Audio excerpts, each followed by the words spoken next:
हम पढ़ रहे हैं निर्देशांक ज्यामिति, कोऑर्डिनेट ज्योमेट्री, जिसे अंग्रेजी में कहते हैं। सबसे पहले कार्तीय निर्देशांक क्या होता है? तो किसी समतल में हमको किसी बिंदु को दर्शाना होता है, और तो उसकी वास्तविक स्थिति हम कैसे बताएंगे कि ये बिंदु कहाँ है। जैसे मैंने बोर्ड पे यहाँ पे एक बिंदु कर दिया, तो इस बिंदु को मैं डायरेक्ट ऐसे बताना चाहूंगा कि बोर्ड पे कहाँ बिंदु है वो नहीं बता पाऊंगा।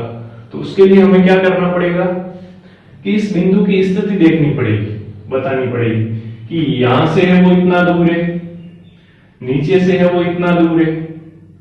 अगर दो स्थिति हम बता पाएंगे तो उस बिंदु की एग्जैक्ट स्थिति हम बता पाएंगे। इसीलिए कार्तीय निर्देशांक का जन्म हुआ रेने देकार्ते के नाम पे। उसने क्या किया, इस समतल है उसको दो भागों में बांट दिया, दो लंबवत रेखाएं खींच दी, एक इस तरह आड़ी, ठीक है, और एक उसके ऊपर खड़ी, दोनों समकोण पर है, दोनों में 90 डिग्री का। अब जो मैंने यहाँ पे एक्स ओ एक्स लिखा है, ये आड़ी लाइन है, इसको बोलते हैं एक्स अक्ष। जो खड़ी लाइन है वाई ओ वाई डैश, इसको बोलते हैं वाई अक्ष, ठीक है। और जहां एक्स और वाई अक्ष एक दूसरे को काटते हैं वो बिंदु है, वो कहलाता है मूल बिंदु। और मूल बिंदु पर एक्स और वाई दोनों का मान 0 होता है, ठीक है। तो पहले हमेशा एक्स का मान लिखते हैं और बाद में वाई का, निर्देशांक पद्धति में बताते हैं। तो एक्स का भी 0 और वाई का भी 0 इस बिंदु पे। इस बिंदु से दाईं तरफ जाऊंगा तो ये एक्स अक्ष है, तो एक्स अक्ष की धनात्मक संख्या आती है, यहाँ पे 0 था, फिर 1 2 3 4 5 ऐसे। इस तरफ आऊंगा तो 0 तो यहाँ था, माइनस आएगी ऋणात्मक संख्या, -1 -2 -3 -4 ऐसे। इसी तरह y का मान भी यहाँ पे 0 था, ऊपर की ओर 1 2 3 4 प्लस के सारे, नीचे की ओर यहाँ 0 था, 0 के नीचे -1 -2 -3 -4, और ये मूल बिंदु हो गया जिसको मैंने O नाम दिया है। मूल बिंदु के निर्देशांक 0 0। अब इस समतल में कोई बिंदु जैसे P है, तो P की स्थिति क्या है? तो P से हम x अक्ष और y अक्ष दोनों पे लंब डाल दें, तो जो उनकी दूरी होगी वो क्या होगी? x अक्ष पे लंब डाला तो x पे उसका मान है, जैसे 3 है, तो वो x निर्देशांक होगा, ठीक है। x निर्देशांक पहले, बाद में y निर्देशांक हमेशा लिखते हैं, बस इसका ध्यान रखना। पहले y और बाद में x ऐसा नहीं लिखेंगे, पहले x निर्देशांक। तो x निर्देशांक कितना है? 3 लिख दिया। फिर इसकी y निर्देशांक क्या था, लंब डाला वहां पे 4 था, तो 4 लिखा। अब देखो x निर्देशांक है क्या एक्चुअली? ये 3 है, तो 3 कहां से दूरी है इसकी? यहां से दूरी, इससे। तो ये कौन सा अक्ष है? y अक्ष। तो y अक्ष से जो दूरी है वो क्या कहलाती है? x निर्देशांक। इसी तरह ये 4 क्या है? यहां से इसकी दूरी है, यानी x अक्ष से दूरी है, तो x अक्ष से जो दूरी है वो क्या कहलाती है? y निर्देशांक। x अक्ष से दूरी y निर्देशांक और y अक्ष से दूरी है वो x निर्देशांक, ठीक है। तो पहले x और बाद में y निर्देशांक। अब x अक्ष वाले निर्देशांक है उसको हम बोलते हैं भुज, इसको बोलेंगे भुज। इस बिंदु P की स्थिति में 3 है वो x निर्देशांक है, ये भुज कहलाएगा, और 4 है वो y निर्देशांक है, उसको बोलते हैं कोटि। क्या बोलते हैं? कोटि। अब कैसे याद रख सकते हो? सीधी सी बात है, अगर मैं ऐसे खड़ा रहूं और इस तरह हाथ कर दूं, तो ये जो x अक्ष किस तरह, इन दोनों हाथों की तरह जो बना है, और हाथों को क्या बोलते हैं? भुजाएं बोलते हैं। इसलिए भुज है वो क्या होगा हमारा? x निर्देशांक, क्योंकि x अक्ष पे जो बिंदु होते हैं उसको हम भुज बोलते हैं। जिस तरह ये भुजाएं हैं, तो भुजाओं से याद रखना, x अक्ष वाले निर्देशांक को क्या बोलते हैं? भुज, ठीक है। अगर ऐसे खड़ा रहा हूं तो ये तो हो गया x अक्ष, और ये सीधा भाग है वो क्या होगा? y अक्ष। और अपने यहाँ लोकल इलाके में तो ये सीधे भाग में ये नाक होता है, ये भी सीधा होता है, और नाक पर औरतें जो पहनती है इसको हमारे यहाँ लोकल भाषा में क्या बोलते हैं? कोटि बोलते हैं, यहाँ पे पहनते हैं उसको। तो y निर्देशांक क्या है? कोटि। उससे याद रख लोगे, इस तरह सीधा नाक होता है तो नाक पे कोटि होती है, इस तरह भुजाएं होती है तो ये भुज, यानी x निर्देशांक भुज और y निर्देशांक है वो क्या है? कोटि। ठीक है। अब x और y निर्देशांक हमारे को ज्ञात है, तो हम उस बिंदु की समतल में स्थिति ज्ञात कर सकते हैं। अब इस जैसे P दे रखा है 3, 4, इसका मतलब क्या है? ये 3 क्या होगा? y अक्ष से दूरी, y अक्ष से ये इससे दूरी क्या होगी? x अक्ष पे 1, 2 और 3, और 4 क्या होगा? x अक्ष से दूरी, ये 4 हो गया, और ये दोनों जहां पे मिलेंगे वहां पे बिंदु P होगा। ठीक है, तो ये हो गया हमारा। अब इसमें मूल बिंदु पे x अक्ष के निर्देशांक भी 0 और y अक्ष के निर्देशांक भी 0 होते हैं। दूसरी बात देखो, अब x अक्ष पे x का मान क्या बेटा? 1, 2, 3, 4, और y निर्देशांक क्या होता है? x अक्ष से दूरी होता है। जैसे ये 1 है तो क्या है? 1 x अक्ष से दूरी, लेकिन अगर x अक्ष पे ही रखूं तो y का मान क्या होगा? यहाँ पे 0 था y का मान, तो x अक्ष पर क्या होगा? y का मान 0। ठीक है, मैं यहां लिख देता हूं, x अक्ष पर y का मान क्या होगा? 0, क्योंकि y का निर्देशांक है, y है वो क्या है? x अक्ष से दूरी है, तो x अक्ष तो वहीं पे है, इससे इसकी दूरी क्या होगी? 0, और y अक्ष पर क्या होगा? x बराबर 0, ये y अक्ष है, और यहाँ पे x का मान क्या था? 0। अब ऊपर जाने पे किसका मान बढ़ रहा है? y का बढ़ रहा है, नीचे आने पे y का माइनस मान हो रहा है, लेकिन x का तो यहाँ 0 था तो वो 0 ही रहेगा, क्योंकि x का मान क्या है? y से इसकी दूरी है, तो y से दूरी से यहाँ पे आया तो 1 था, लेकिन यहीं रह रहा है तो क्या है? 0 है। ठीक है, तो x अक्ष पर y का मान 0 और y अक्ष पे x का मान 0, और मूल बिंदु पर दोनों 0, 0, x भी 0 और y भी 0। x निर्देशांक भुज, y निर्देशांक कोटि। ठीक है, तो अब ये हो गया कि कार्तीय निर्देशांक होता क्या है। अब दूसरी बात यहाँ पे और देखो कि ये जो है x और y अक्ष एक दूसरे को काटते हैं तो समतल को 4 बराबर भागों में बांटते हैं। एक भाग ये हो गया, ये एक भाग, दूसरा भाग इसके इस साइड, तीसरा भाग ये, और चौथा भाग ये, 4 बराबर भाग। तो 4 बराबर भाग होते हैं, तो प्रत्येक भाग क्या कहलाता है? चतुर्थांश। इसको पहला वाला बोलते हैं, ये क्या है? फर्स्ट चतुर्थांश। ये होगा सेकंड भाग है तो सेकंड चतुर्थांश, ये होगा थर्ड या तीसरा चतुर्थांश, तृतीय, और ये है वो चौथा चतुर्थांश।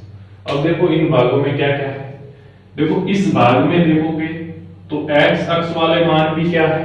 प्लस के, y अक्ष वाले मान भी क्या है? प्लस के। ठीक है, 0 से बड़े बड़े ही। तो पहला जो चतुर्थांश है उसमें x वाले मान भी प्लस के और y वाले मान भी प्लस के। दूसरा है, इसमें देखोगे तो x क्या हो गया? माइनस, और y क्या हो गया? प्लस। तो हमेशा पहले x लिखते हैं तो x वाला होगा इसमें माइनस और y वाला होगा वो प्लस। तीसरे में देखो x वाला भी माइनस और y वाला भी माइनस। तीसरे चतुर्थांश में दोनों माइनस, पहले में दोनों प्लस, तीसरे में दोनों माइनस। चौथे में देखो x वाला प्लस, y वाला माइनस, x प्लस और y माइनस। तो इस तरह ये 4 भाग हो गए, प्रथम चतुर्थांश, द्वितीय चतुर्थांश, तृतीय चतुर्थांश और चतुर्थ चतुर्थांश। प्रत्येक में मैंने बता दिया कि इसमें है वो मान, जैसे P बिंदु इस प्रथम चतुर्थांश में था तो 3 और 4, 3 भी पॉजिटिव है, प्लस का है, और 4 भी प्लस का है। अब जैसे कोई बिंदु यहाँ पे स्थित होता, ठीक है, मैं यहाँ ले लेता हूं, तो यहाँ होता तो इसके निर्देशांक क्या होते? इस तरह इस लंब डालते। ठीक है, तो x वाला तो क्या है? -1 क्या है, माइनस, इस बिंदु को नाम Q जैसे दे दिया, -1। y वाला मान क्या है, 3। इसका मतलब x -1 और y है वो +3। तो पहला x वाला माइनस होगा और y वाला प्लस होगा। इसमें अगर कोई बिंदु लेना चाहो, यहां पे जैसे ले लो, इस बिंदु के निर्देशांक x की सीध में, पहले x की सीध में देखो इसका मान क्या है, -2। y की सीध में कितना है, -2। इसके निर्देशांक दोनों माइनस आ गए। इसमें कोई बिंदु लेना चाहो, जैसे मैं इस बिंदु को ले लेता हूं, तो इसमें सबसे पहले x वाला लिखते हैं, तो इसकी x की सीध में इसका मान क्या है, 1। और फिर इस बिंदु से y की सीध में इसका मान क्या है, 2। तो 1, 2 है वो इसके निर्देशांक हो गए। ठीक है, अब डायरेक्ट कोई भी पूछे कि 3 - 4 निर्देशांक इसमें बताओ, तो इसका मतलब पहले x वाला होता है, तो 3 चलो x अक्ष पे और -4 चलो y अक्ष पे।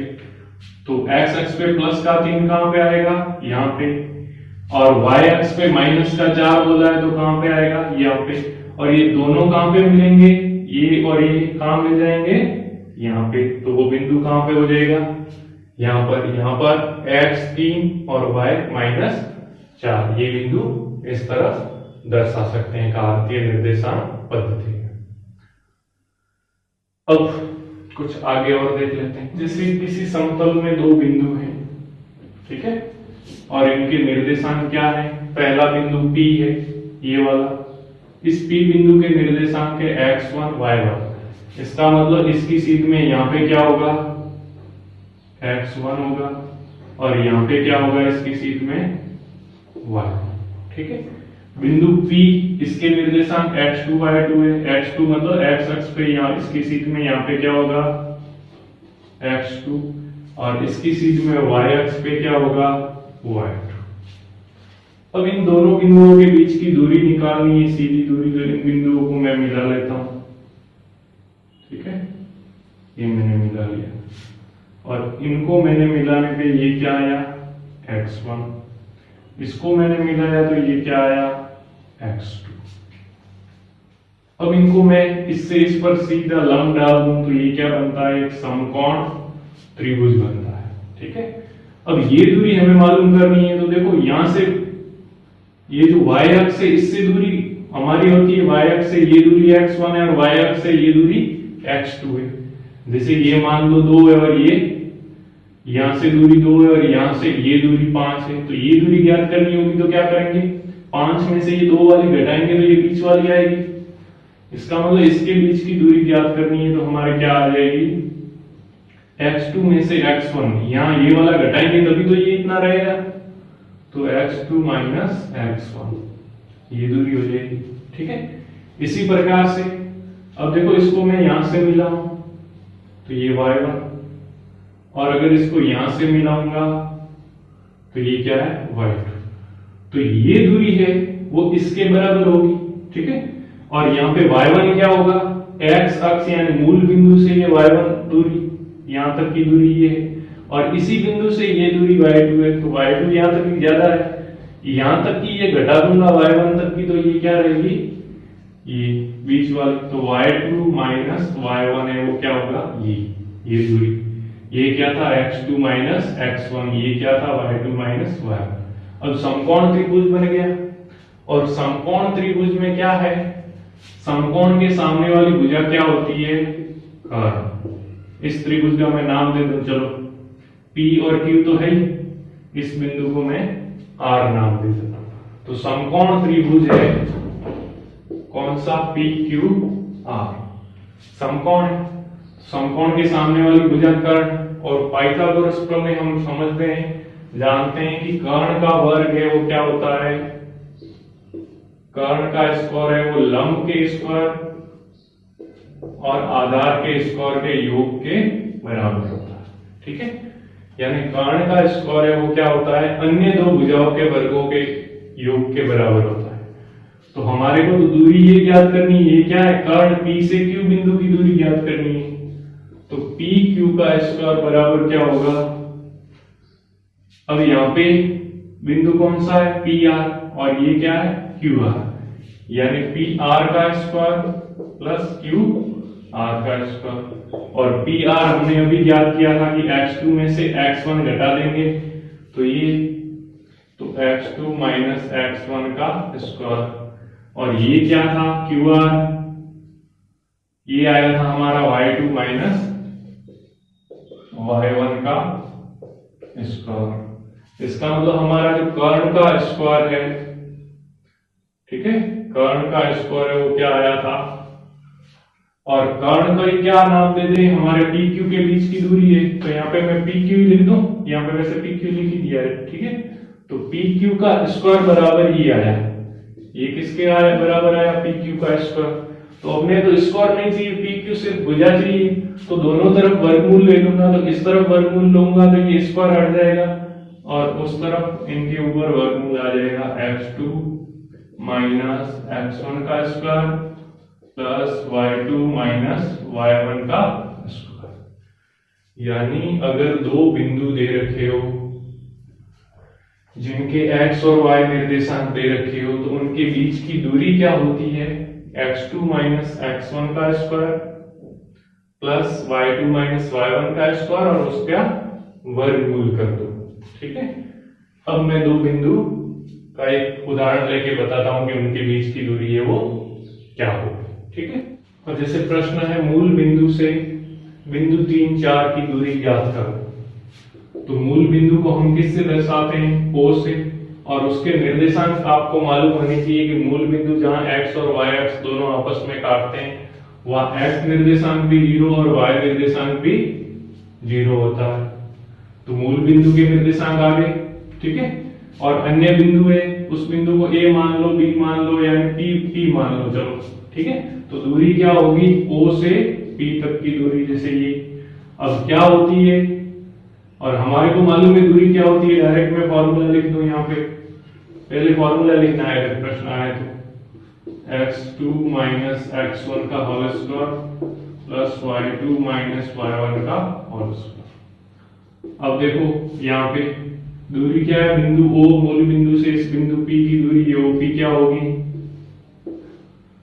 अब देखो पहला वाला x वाला मान होता है, तो ये x1, ये y1, यहां पे लिख देता हूं x1, ऊपर लिखता हूं, चलो, ये x1 और ये y1।